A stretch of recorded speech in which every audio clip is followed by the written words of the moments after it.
यानंतर आपण तर आता जेनेटिक इंजिनिअरिंगची प्रोसेस स्टडी केली. ज्या रिकॉम्बिनंट कॉलनी मिळालेल्या आहेत त्या कॉलनीज आपण कशामध्ये ऍड केल्या? बायोरिएक्टर मध्ये ऍड केल्या.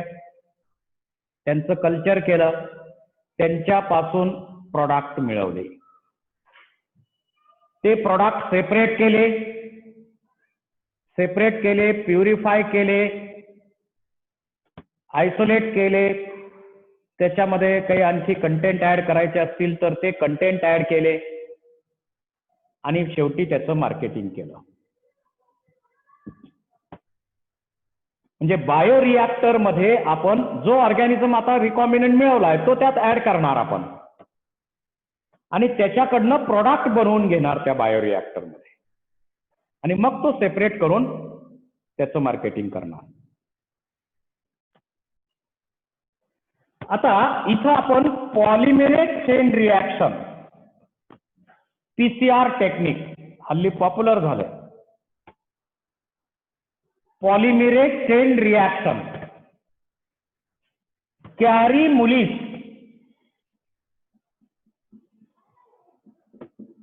यांनी 1985 ला हे टेक्निक डेव्हलप केलं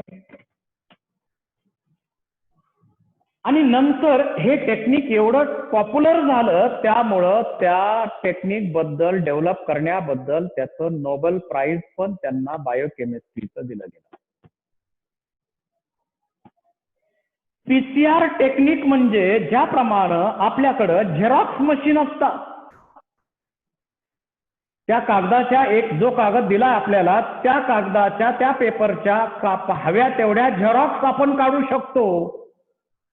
त्याप्रमाणे PCR टेक्निक म्हणजे DNA ची झेरॉक्स मशीन आहे. अगदी सोप्या सांगायचं म्हटलं तर DNA ची झेरॉक्स मशीन आहे. हव्या तेवढ्या बिलियन्स मध्ये कॉपीज आपण या मशीनच्या साह्यानं बनवून घेऊ शकतो. आज बघा थोडा नेझल स्वॅब काढला जातो, PCR टेक्निकनं त्याचं ऍम्प्लिफिकेशन केलं जातं आणि मग तो RNA मॉलिक्यूल चेक केला जातो त्या पर्सनच्या नेझल चेंबर मध्ये आहे की नाही कोरोना व्हायरसचा.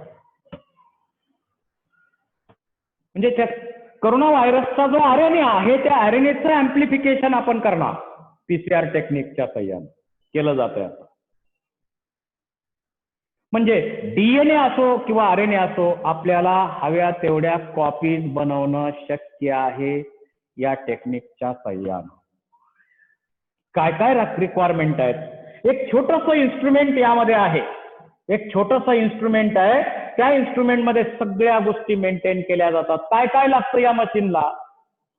पहिलं तुम्हाला काय बनवायचंय? DNA बनवायचंय तर DNA चे ऍक्टिव्हेटेड न्यूक्लिओटाइड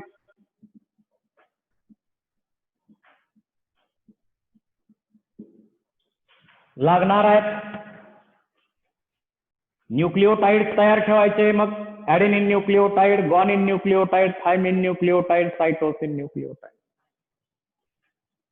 ज्या DNAच्या झेरॉक्स करायच्यात, ज्या DNAच्या कॉपीज बनवायच्यात ते 100 ते 35,000 बेस पेअर एवढ्या साईजचं DNA पाहिजे ना आपल्याला. ते DNA पाहिजे आपल्याला, ज्याच्या कॉपीज बनवायचे ते DNA. त्यानंतर 17 ते 30 ऑलिगो न्यूक्लिओटाइड्स असलेले RNA प्रायमर.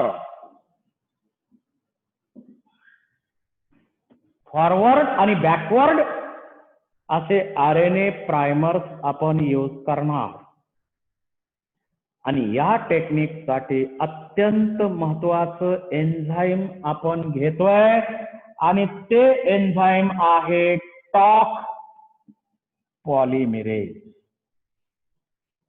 थर्मोस्टेबल एन्झाईम आहे. आता आपल्या बॉडीचा विचार करा, आपल्या बॉडीमध्ये सगळे एन्झाईम जे आहेत ते 37 डिग्री सेंटीग्रेड टेम्परेचर असेल तर सगळे एन्झाईम व्यवस्थित काम करतात. परंतु जिथं कुठं ज्वालामुखी असतो त्या ठिकाणी सुद्धा काही बॅक्टेरिया राहतात. तशा बॅक्टेरिया शोधण्याचं काम सायंटिस्टनी केलंय आपला प्राण धोक्यात घालून. आणि अशा हाय टेम्परेचरच्या ठिकाणी ज्या बॅक्टेरिया राहतात त्यातलीच एक बॅक्टेरिया शोधली, तिचं नाव थर्मस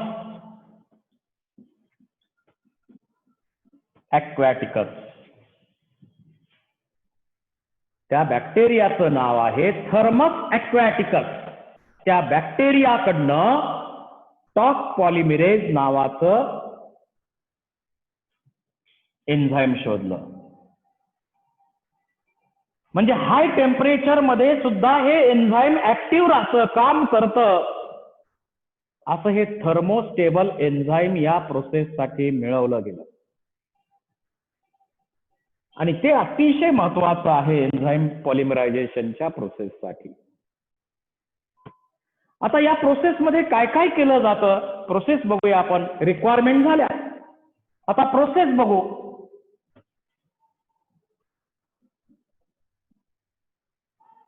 यामध्ये सुरुवातीला एक डीएनए मॉलिक्यूल घ्या. ज्या डीएनएच्या कॉपीज करायच्या आहेत तो हा डीएनए मॉलिक्यूल. या डीएनए मॉलिक्यूलच्या आपल्याला बिलियन्स मध्ये कॉपीज मिळवता येतील. हा डीएनए घेतला आणि 3 स्टेप मध्ये प्रोसेस आहे. तसे ऍक्च्युअली आपण ती छोटीशी मशीन जी असते त्याच्यामध्ये काय करतो, हे न्यूक्लिओटाइड टाकतो, सॅम्पल टाकतो आणि मग ते सायकल रिपीट होतात. 3 ते 5 मिनिटात एक सायकल रिपीट होणार, 3 ते 5 मिनिटात पुन्हा डबल, 3 ते 5 मिनिटात पुन्हा double double double double double double billions मध्ये कॉपीज मिळतात. तर इथं सुद्धा 3 स्टेप मध्ये प्रोसेस होते. एक आहे डीनॅचरेशन, दुसरी आहे ॲनिलिंग किंवा हायब्रिडायझेशन आणि तिसरी स्टेप आहे एक्सटेन्शन किंवा पॉलिमरायझेशन.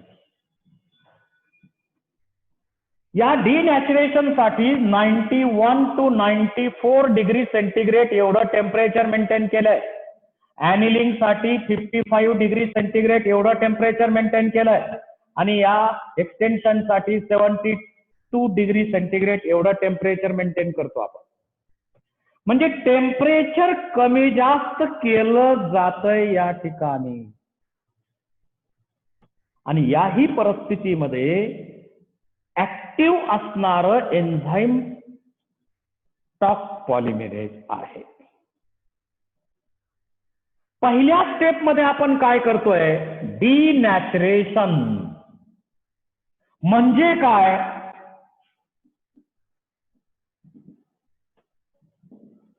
म्हणजे काय, this DNA is subjected to high temperature 91 degree centigrade. एवढ्या टेम्परेचर मध्ये हे डीएनए 30 सेकंद पर्यंत जर ठेवलं, एवढ्या टेम्परेचर मध्ये 30 सेकंद पर्यंत ठेवलं तर हे सगळे हायड्रोजन बॉन्ड ब्रेक होणार, ब्रेक होणार, ब्रेक होणार, ब्रेक होणार, ब्रेक होणार आणि दोन्ही स्ट्रँड सेपरेट होणार. त्यालाच म्हणायचं डीनॅचरेशन. जर जीसी बेस पेअर जास्त असतील तर थोडं टेम्परेचर वाढवा, थोडंसं वाढवा, कारण ट्रिपल बॉन्ड आहे, ब्रेक व्हायला वेळ लागणार आहे. तर ही पहिली स्टेप झाली डीनॅचरेशन. आता सेकंड स्टेप कडे आपण येऊ. सेकंड स्टेप काय आहे, ॲनिलिंग. हे दोन्ही स्ट्रँड आता काय झालेत, सेपरेट झालेले आहेत. हे दोन्ही स्ट्रँड सेपरेट झालेले आहेत. या स्ट्रँडचं आता हे समजा 3' 5' प्राईम असेल तर हे 3' 5' प्राईम असं आहे. जे ऑलिगो न्यूक्लिओटाइड 17 ते 30 न्यूक्लिओटाइड असणारे RNA प्रायमर जे आहेत ते प्रायमर इथं आता बाइंड होणार. आपल्याला तर माहिती आहे 3' एंडला हे प्रायमर बाइंड होणार. हे 3' एंड आहे, इथं प्रायमर बाइंड होणार या दिशेने. आणि इकडं सुद्धा हे 3' एंड आहे, इथं पण RNA प्रायमर बाइंड होणार. फॉरवर्ड आणि बॅकवर्ड दोन्ही डायरेक्शन. हे प्रायमर बाइंड होती.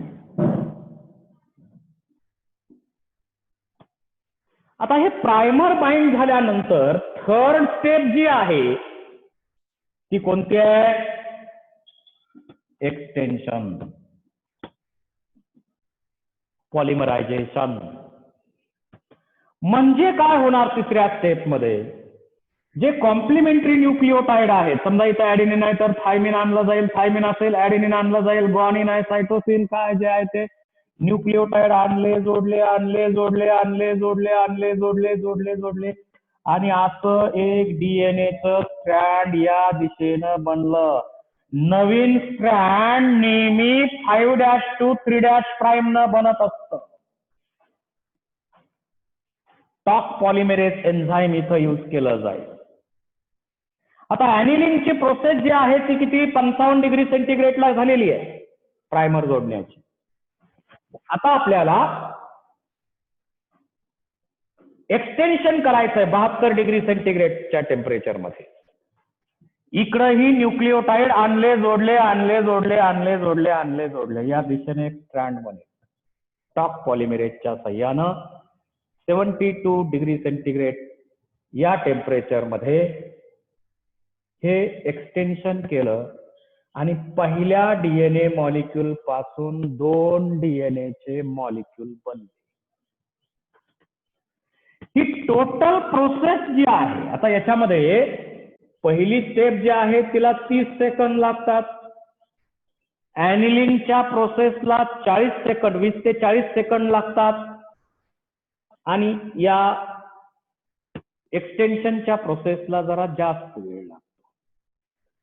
टोटल प्रोसेस जी आहे ते 3 ते 5 मिनिटात कंप्लीट होते. म्हणजे 5 मिनिटाला डबल 5 मिनिटाला डबल 5 मिनिटाला डबल 5 मिनिटाला double double double double double 30 cycle repeat केले तर आपल्याला बिलियन्स मध्ये कॉपीज मिळतात. तुम्ही बघा प्रत्येक वेळी डबल.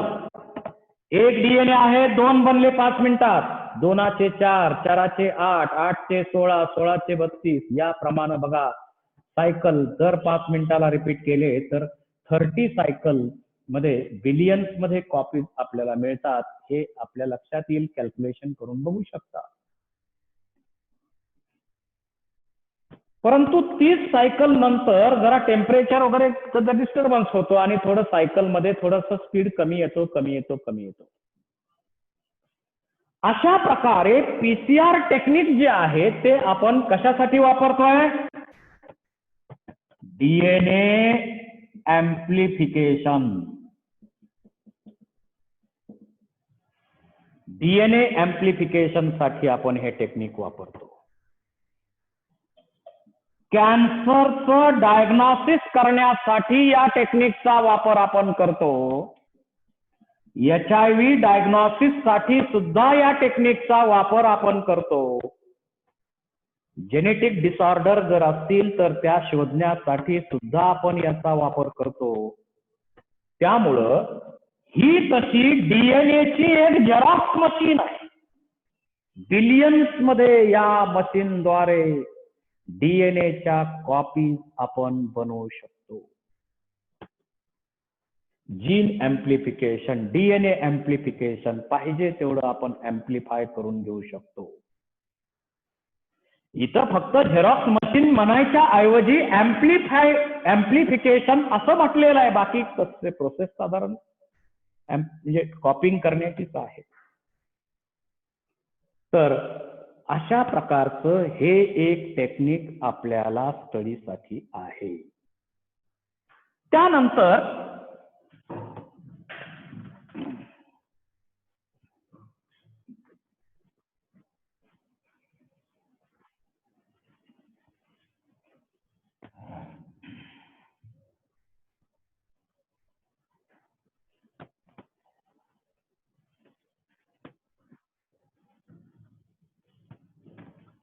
एक छोटे 2 आर्टिकल आपण कंप्लीट करू. एक, जीन लायब्ररी.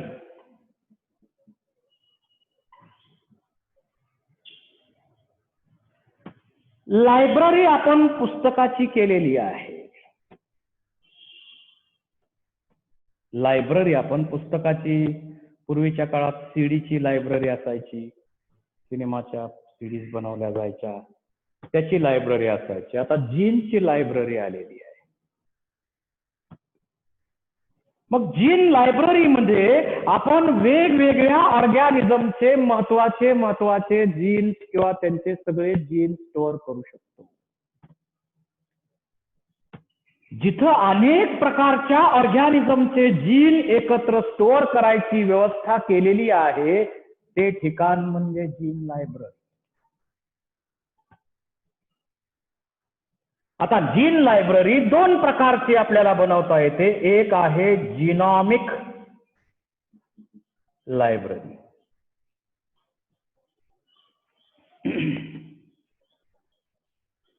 आणि दुसरी आहे cDNA लायब्ररी. एक समजा इकोलाई बॅक्टेरिया आहे, त्या बॅक्टेरियाचा क्रोमोसोम काढला तर आपल्याला माहिती आहे इकोलाई मध्ये 4000 जीन्स आहेत. जर तो क्रोमोसोम पूर्णपणे लायब्ररी मध्ये आपण स्टोअर केला तर ती झाली जिनॉमिक लायब्ररी. समजा ह्यूमनची जिनॉमिक लायब्ररी बनवायची आहे. एक लिव्हिंग सेल घ्या, त्या सेलचा संपूर्ण डीएनए त्या सेलचं काय 23 पेअर मध्ये असलेलं किंवा 23 एक सेट आहे तर 23च्या 23 क्रोमोसोमचं सेट स्टोअर करणे याला आपण म्हणतो जिनॉमिक लायब्ररी. परंतु काही आपल्याला तर माहिती आहे की जिनॉमिक लायब्ररी बनवतोय आपण, ह्याच्यातला भाग नाहीये. पूर्ण आपल्याला जिनोम पाहिजे असेल तर, परंतु यापैकी आपल्याला हेही माहित आहे की 2% जे डीएनए आहे तेच प्रोटीन कोड करत आहे, तेच एक्सॉनच्या फॉर्म मध्ये आहे, बाकी नॉन फंक्शनल आहे. मग नॉन फंक्शनल डीएनएच्या कॉपीज करायची काय गरज आहे? जर असं आपल्याला वाटलं तर आपण जेवढं फंक्शनल डीएनए आहे, जेवढं डीएनए प्रोटीन सिंथेसिसच्या प्रोसेसमध्ये पार्टिसिपेट होत आहे, तेवढ्या फंक्शनल डीएनएचेच कॉपीज आपण बनवू शकतो. याच्यामध्ये काय करायचं, त्या डीएनएचे आपण तुकडे तुकडे तुकडे तुकडे तुकडे करून घेणार आणि रिव्हर्स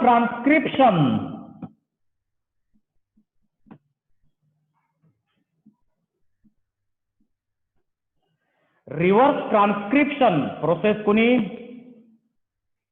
टेमिन बाल्टिमोर यांनी ही प्रोसेस स्टडी केली, त्यामुळं त्याला टेमिनिझम इफेक्ट आपण म्हणतो, टेमिनिझम असंही म्हणतो. तर हे कट केलेलं जे डीएनए आहे त्याच्याकडनं आरएनए एमआरएनए बनवून घ्या, एमआरएनए बनवून घ्या, एमआरएनए बनवून घ्या, एमआरएनए बनवून घ्या. टोटल डीएनए पैकी जेवढं डीएनए फंक्शनल आहे त्याच्यामधले तेवढंच एमआरएनए बनणार ना, 2%च एमआरएनए बनणार आहेत ना. आणि ह्या एमआरएनए पासून पुन्हा सिंगल स्ट्रँडेड डीएनए बनवून घ्या. हे एमआरएनए बनवून घेतले, या एमआरएनए पासून पुन्हा डीएनए सिंगल स्ट्रँडेड डीएनए बनवून घ्या. रिव्हर्स ट्रान्सक्रिप्शन झालं. पुन्हा ते डबल स्ट्रँडेड करा आणि ते डीएनए लायब्ररीमध्ये ठेवून द्या, स्टोअर करून ठेवून द्या. ते जीन तुम्हाला नंतर कधीही लागले तरी त्याचा उपयोग तुम्ही करू शकता. अशी पूर्ण genome, complete set of chromosome तुम्ही स्टोअर करू शकता, किंवा त्या डीएनएचे तुकडे तुकडे तुकडे तुकडे करून जेवढं फंक्शनल इन्फॉर्मेशन आहे, एक्सॉन्स आहे, तेवढे तुम्ही स्टोअर करू शकता ती डीएनए लायब्ररीच्या मदतीनं. तर हे एक आर्टिकल आपल्याला माहित असावं म्हणून सांगितलं. त्याच्याबरोबर आणखी एक किरकोळ आर्टिकल आहे, छोटंसं अगदी, हायब्रिडोमा टेक्नॉलॉजी. आता आपण अँटीबॉडी बनवतोय. अँटीबॉडी, समजा एखाद्या पर्सनला स्नेक बाईटचा प्रॉब्लेम झाला असेल, तर आपण काय करतो, घोड्यांमधून अँटीबॉडी ते इंजेक्ट करून घोड्यांमधून अँटीबॉडी ज्या बनतील त्या अँटीबॉडी काढून त्याचं इंजेक्शन आपल्याला देतो. म्हणजे रेडीमेड अँटीबॉडी दुसऱ्या ऑर्गॅनिझमच्या दिल्या जातात अशा वेळी आपल्याला. मग त्या अँटीबॉडी चांगल्या असतील नसतील, त्याच्यामध्ये काही प्रॉब्लेम असतील, तेही प्रॉब्लेम आपल्यामध्ये येऊ शकतात. हा त्याचा डिसएडव्हान्टेज. मग याला पर्याय काय? ज्या अँटीबॉडी आपल्याला बनवायच्या असतील त्या जर आपण प्युअर मोनोक्लोनल अँटीबॉडी आपण बनवू शकतो. मोनोक्लोनल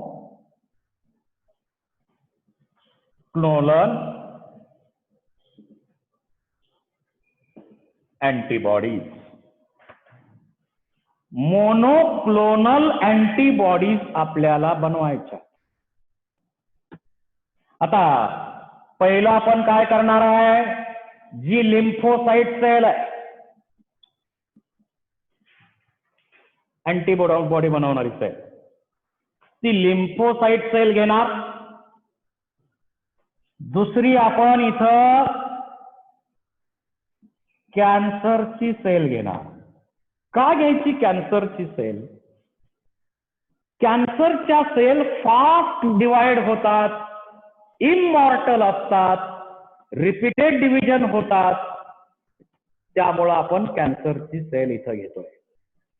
आणि कॅन्सरच्या सेल बरोबर लिम्फोसाइटच्या सेलचं आपण काय करणार आहे, हायब्रिडायझेशन करणार आहे.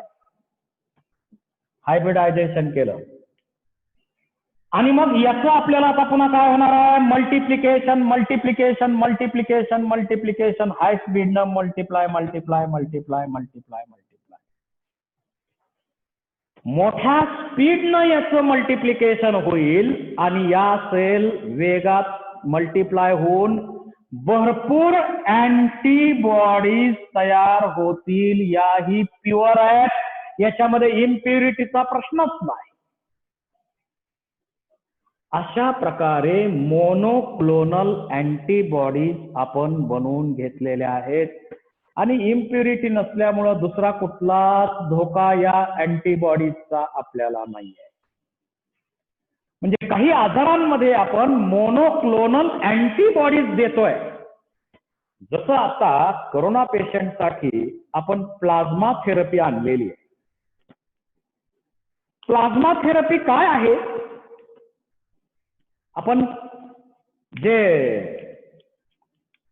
कोरोना इन्फेक्टेड पेशंट होते असतील, त्या कोरोना इन्फेक्टेड पेशंटचा प्लाझ्मा आपण काढून घेणार. काय आहे प्लाझ्मामध्ये? प्लाझ्मामध्ये त्या कोरोनाच्या व्हायरसला डिफेन्स करण्यासाठी अँटीबॉडी आहे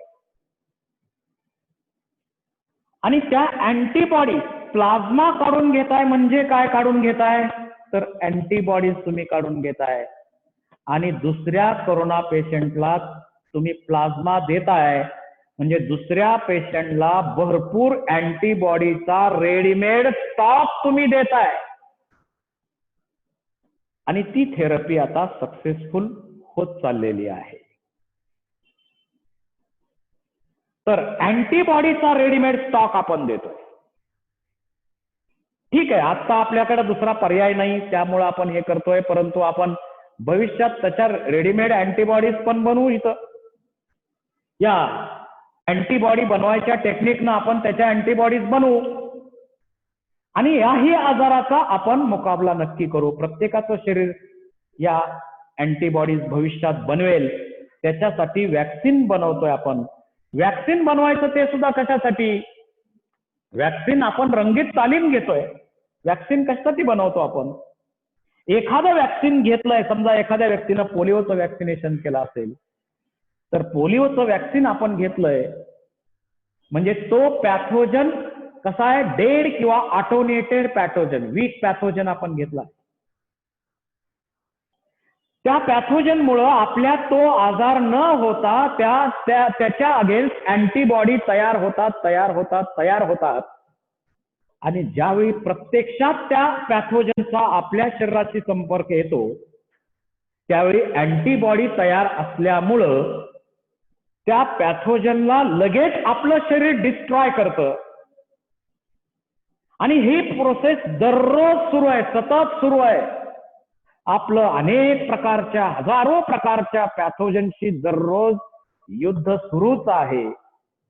जोपर्यंत युद्धामध्ये आपण जिंकतोय तोपर्यंत आपण हेल्दी आहे.